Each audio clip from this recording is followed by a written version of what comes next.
دايما احنا قلنا ايه، ان احنا بنقول ان احنا لما بنيجي نشوف الدهانات ديت بتاعت الفصل، احنا الاول بنتكلم عن الاضاءه.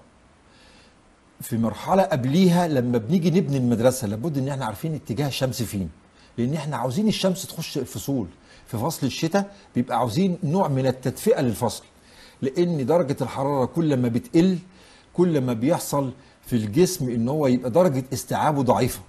اذا انا لازم اخد في من ضمن المعايير بتاعتي في بناء المدرسه في اتجاه الشمس جاي منين، اتجاه الريح جاي منين، عشان خاطر يبقى التهويه كويسه والاضاءه بتاعتي ممتازه.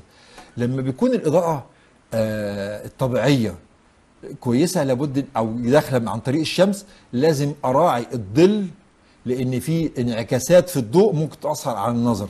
اذا في هندسه دلوقتي، والعلم ده تبحر جدا في ان هو ازاي ايه درجه اللون اللي تخلي الطالب وهو قاعد مش مشدود انتباهه وقاعد رايق وقاعد عارف يفهم المدرس بتاعه.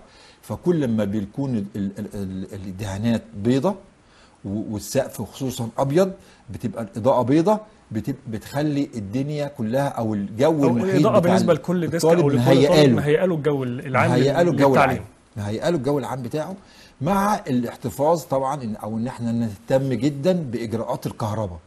اجراءات الكهرباء، اي فصل بيبقى فيه فيشه وبيبقى فيه مفاتيح وبيبقى فيه وصلات، عشان خاطر لو المدرس بيشتغل ببروجيكتور اسف جدا، ببروجيكتور او حاجه، يبقى لازم التوصيلات الكهربائيه ديت لازم اكون مهتم في ان هي تكون من درجه اسلاك جيده، التوصيلات بتاعتها جيده.